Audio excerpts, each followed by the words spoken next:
Nadana sengo moko fati beton ndamba pambola yo sala musolo kende likoso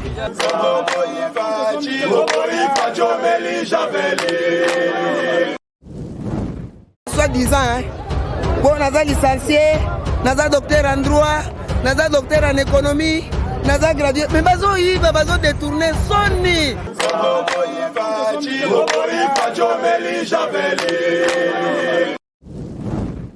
makala o combien de président balekani abayebi yango te ye pene ayekolonga biso na système ya mboka tokomi bato ya vili lelo antuka nzambe abatela ye asala akoki courant na mai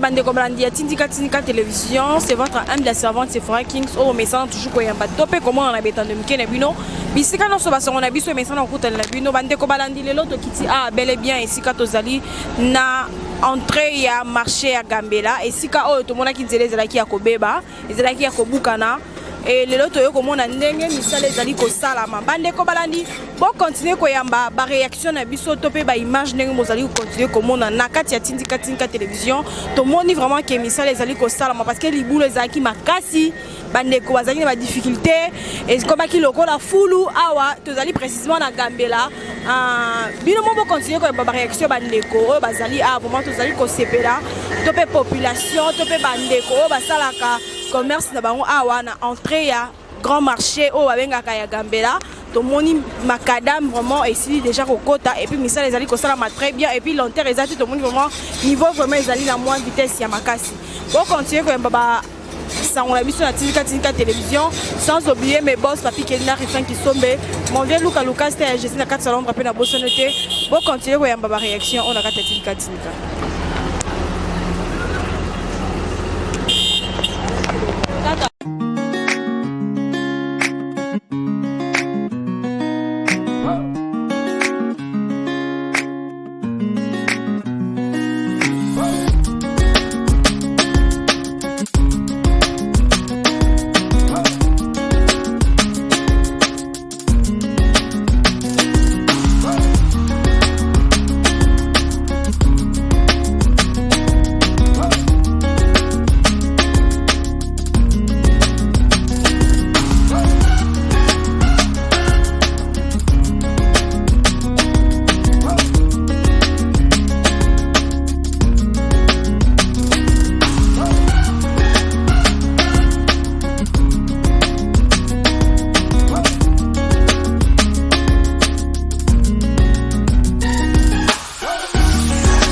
esika tozwami tozali na avenue Gambela esika pema esika libulu pene ezalaki ya makasi tozalaki komitungisama na yango mais sikoyo tomoni muke mais nani esili te mais ça va quand même tozomona travaux ndenge ezosala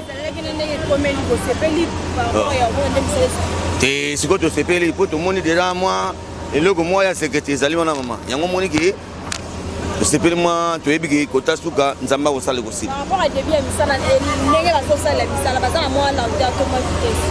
baza na mwa vitesse omoi ke banda babandi ada ça fait déjà un mois na ndambo soki un mois ezalaki te donc bavitesse elingi ezala te bayo bazalaki liboso bazokosakosa o 2 mois ngu tomona clair te mais bango mpena ovd tofélicité bango mpona mwa nzela yango ndenge ebeti un mois na ndambo tobeti yango mwa dada place biso toyakokanisa mabe 0 mais mabe yango balongi yango déjà. Merci beaucoup. Ok maman, pas mal ekufi te talaka bino.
Mbote maman.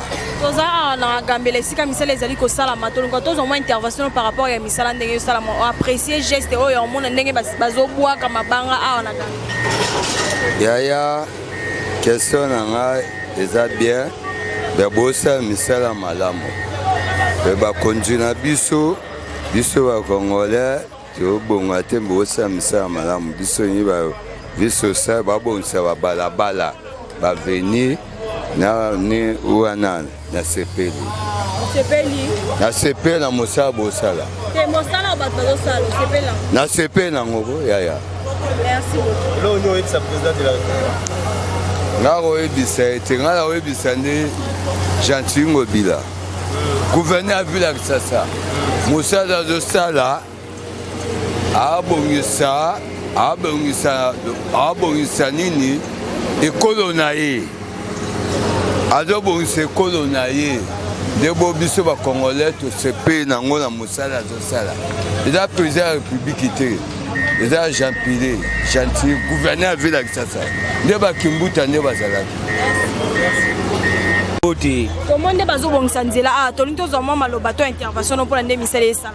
Bon na sepeli na chef de l'état na likanisation bongisa sika parce que nzela o ebeba yi makasi nzela o donc ebeba yo ma salite tala commune lo la Kasavubu. Nzela ya Gambela. Nzela prince ya Gambela o prince amnene o ba konza mnene ba lekaka mais ebeba ki na sepeli na likanisation abongisa biso nzela donc na sepeli na ebise na se na chef de l'état donc les candidations azui et si kara esuwa a te a continuer place au mabezali a bongisa talara et chef de l'état la pesca merci papa Félix Antoine Tshisekedi Tshilombo place azali les candidations azui zamba ba accélérer comme Mikolo Belé.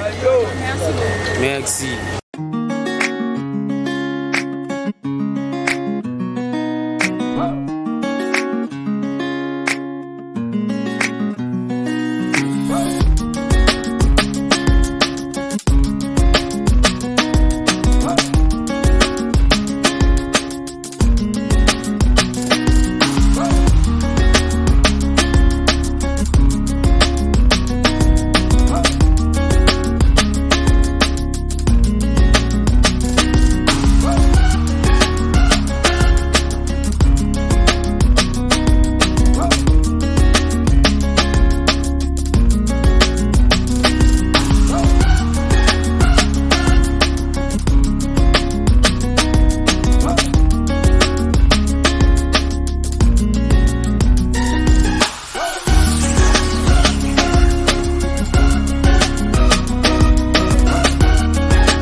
Bonjour papa. Bonjour maman. Comment on a des passages sur l'avenue Gambela? Tu as une intervention parce que nous avons tout le monde qui a été à Kobeba, mais le monde qui m'a bangi, moi intervention pour Bon, nzelo yo to sepe nango makasi penza. Parce que nzelo yo to ndimaki te ke ekosalama na minute. Mais vraiment ba oba olo ba pona Gentini que Gentini azosala te, gouvernement azosala te, yango ezosala. Donc mingi ya kolobeza te. En tout cas, Fati Béton continue ba idéologie ezaki toko ngai na mwana mbinza mais na sala cop koto vraiment ça va. Te misala vraiment kitoko elengi. Donc Fati vraiment doit décision boye abongisa nenga zo bongisa boye sengo makasi. Merci maman. Papa. Mbote maman. Tomoni a osa musala na yo na Gambela. Tolito zo mama maloba po na nzela po tomoni nzela vraiment bazali ko bongisa. Oko pesa impression nini po na misala ndenge ezali ko sala. Bon ya liboso nzela oyo vraiment tobandaki ko souffrir. Toloba ke 18 ans ba pesa mbongo bato bazokima.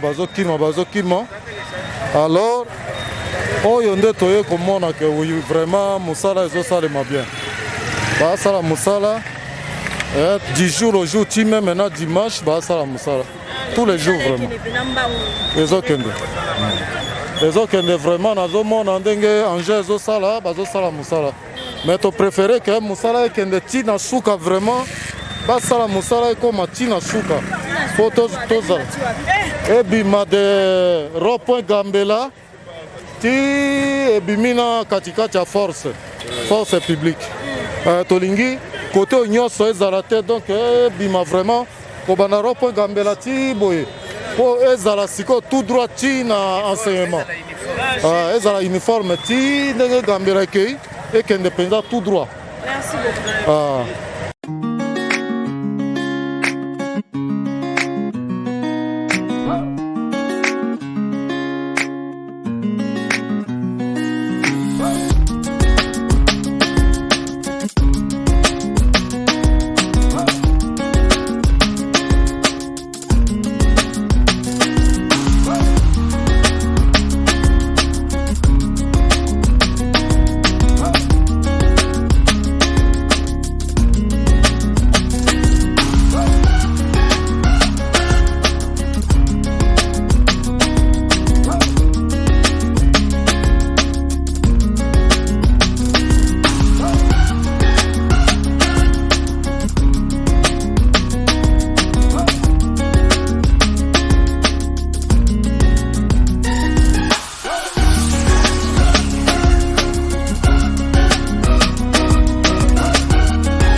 Bonjour papa. Bonjour maman.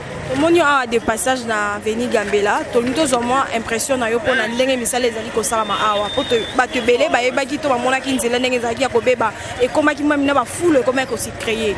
Moi intervention na to impression. Impression nga ezali ke balabala oyo et bambula ebele basali yango te. Mais toyi komona sikoyo ke volonté ezali. Parce que lokola nzela ebandi ko salama. Volonté ezali ya gouvernement oyo. Alors tolingi ezala rapide parce que kala mingi te mbule ko beta. Soki mbule bandi misale ko zala presque molo. Alors tolingi misale ezala vite fait parce que ba matériaux nyonso ezali eza na mboka na biso. Tozangi loko mokote. Hein? Côté nyonso tomoni batie ba biloko pona basala musala. Mais ezala rapidité ezala. Ezala te ke ba ko sala musala molo. Hein? Mbula kalate parce que soko mbula bandi ekope bisabilo konyoso ekope bisabilo konyoso ngana sengi na chef de l'état suivi ezalaka parce que soko suivi ezate hein babanda kolia kaka mbongo moi tronçon muke balie mbongo ebele moi tronçon muke balie mbongo ebele il faut batindaka mutu moko suivi ezalaka mbongo bakobimisa mpona kosala batravaux wana ezala mbongo moko ezali bien calculé ezala te ke mbongo ekobima pamba mpona kosalaka bamakambo na bango batiaka na bapoche tosepeli lokola misala ezosalama ok très bien président azali vraiment na initiative mboka oyo ezala kitoko ezala neti poto biso mpe na afrique mboka oyo ezala mpe neti poto eloko nini ezangi biso tozala bamaterio tout eza na kati ya mboka oyo alors yango wana ngai nasengi kaka na président de la république atia mutu moko suivi ezalaka basalaka mwa tronçon moke boye esili kolembalemba te basi bazwi bambongo président aza na susi wana ok ambote tolingi tozoma maloba mpona misala ndenge ezali kosalama awa na Ghana. Bon, makambo ya bien encouragé yango kaka donc on est là toujours yebisa maintenant félicitations à sa réforme ne akoma ata na bare ya suka te ya population ndenge azozela mais ne fiske ata moi 2 pistes 3 pistes ya bakisi ekosalama bien parce que oyebi na vie ce qui est plus important c'est quoi elenga oloba ntuke soki moninga asalaki 3 oyo ya akokita na 2 donc soki moninga asalaki na 3 yo bakisa ne fiske 1 piste 2 pistes mosusu mpe akoya akobakisaka progression ezaka ndenge wana la vie donc on encourage que maintenant pour de place où mais là qui quand même maintenant moninga précédent qui oui asalaki ba côté mosusu mais awa moi kokoso ye nenga sele awa ata si biso comme so ezangaki abasa suko sa musa bien makasi merci beaucoup.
bandeko balandi tokomi mama na suka ya émission na biso esika tozwamaki awa na Gambela ndenge tokolakisa bino ndenge misala ezali kosalama awa na Gambela oyo toyebaki biso nyonso ezalaki ya kobeba mpe ya kobukana mais grâce ya bandeko oyo bakanisi to bazwi initiative ya malamu ya kokanisa population o bazwami awa to ya kokanisa bana mboka enfin que babongisa to ba réflexionner to babongisa penzela basili ko bongisa to babadi ya misala merci vraiment to apprécier geste yango na kobosa na te mon vieux Baka Songo depuis la France na bosani yote na bosani susute bandeko nyoso balingaka ngai na kombo ya Dimbu na Londres mon vieux Dimbu na kati ya Londres na bosani yote mon vieux Luka Lucas je suis na kati ya Londres ma fraise de partout ya lida tango pe na bosani yote ba boss na papi Kelina refrain ki sombe bandeko nyoso balingaka nga bo continuer ko s'abonner massivement na kati ya Tindika télévision bo liker bo partager vraiment et ko sala kitoko makasi na sima caméra chaque fois toujours wana Mike Luzaya de la réalisation.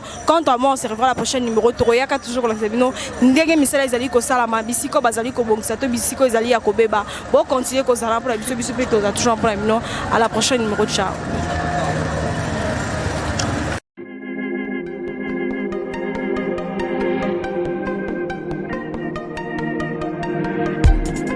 Après 25 ans d'expérience, eh oui, de 1995 jusqu'à ce jour, Eltonston, l'unique shop congolais de Londres, la Grande-Bretagne, où il est Londres, et ça la fierté à la communauté Nabiso, et surtout, il y a un homme d'affaires congolais sérieux dans la diaspora. Oh yes. C'est créé Eltonston et Zali Kakamoko. le sérieux, accueil, na service qui toko na ba client na ye. Avec ma produit na ye, où il y a première classe, il y a qualité supérieure. Oh, il y a ma bombe à Eden Store. Oh yes, mon climat bimbe yeba. Ma maman à Londres va confirmer. Eden Store, c'est le perso des produits cosmétiques. Il y a solo produits originaux. Et yes, les alipes perso ya produits alimentaires, naturels et organiques. Au travers de nos produits cosmétiques, Eden Store détient le secret. Secret ya solo, où ya poso ya maman moi c'est qui toko. Poso ya moi so penza basali kolula, poso ya moi so mobala kotala ya lembate. Poso soko tamboli masanga sima. Eh oui, yango ne ba produits zo tekama na kati Eden Store. Na ba produits alimentaires, où ya Eden Store, yango de secret ya cuisine ya maman congolaise. Eh oui, nyonso ko se pensa mobali na yo ezali. Pondu, matembele, ngai, ndole, fumbwa, ndunda, bilembwe, oyo nyonso penza, oyo kobonga pona cuisine na ezali. Oh yes. Olingi mobali na yo asepela na yo libela na libela. Olingi mobali na yo atalaka yo lokola mwasi azali kolula sika. Oh yes, olingi mobali na asisa biloko nyonso otielaka ye na mesa. Secret ezali kaka moko. Eden Store.